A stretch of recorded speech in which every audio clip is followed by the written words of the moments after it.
Akkam jirtu hundumti keessanii dhugaa gargar bannee jirra. YouTube viidiyoo ergan gadhiisee already waggaa tokko maalii waggaa lama ta'eera.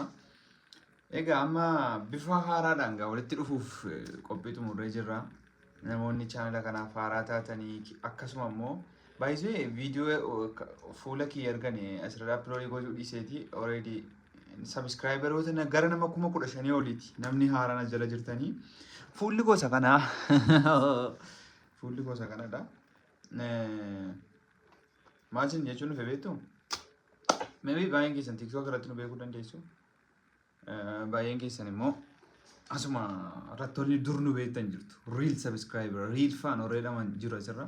Isin hin dhiifama isin gaafachuun barbaada. Maaliif hoggaamma kanaa YouTube irraa baduun dhiifama guddaa isin gaafanna dhugaa. Dhiifama guddaa isin gaafanna. Just we are back. Waan baay'ee babbanne.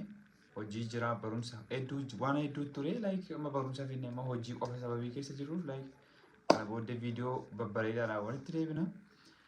Namoota YouTube kanaaf haaraa ta'an subscribe akka isaan godhanii yoo gorsa subscriberii godhaanis nama kadhachuun sirrii miti baay'ee subscriberii yoo viidiyoon keenya isinitti tole subscribe godhanii like godhaa yoo viidiyoon keenya isinitti hin tolle scroll nama nun jaallanne nama waan nuti hojjennu ittiin tolle jimmataa cabuun barbaannu sababii ta'eefi akkasidha.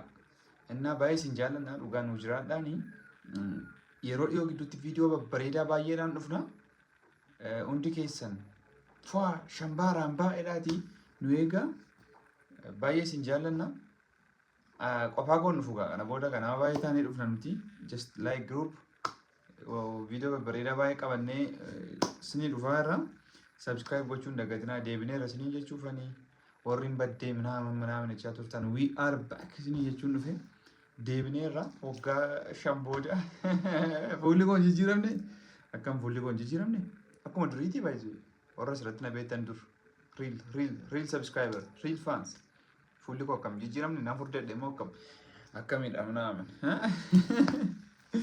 love you so much guys na amma kanatti teessanii nu eeguu keessaniif iyyuu baay'ee isin kabajnaa isin jaallannaa walitti deebinee jira isiniin jechuun dhufe viidiyoo biraadhaan walitti dhufna yaada keessan koomentii naa godhaa koomentiin keessan baay'ee na barbaachisa like yaada keessan koomentii naa godhaa isiniin jedhuu barbaada thank you so much viidiyoo biraan walitti deebinaa naa jiraadha baay'een isin jaalladha.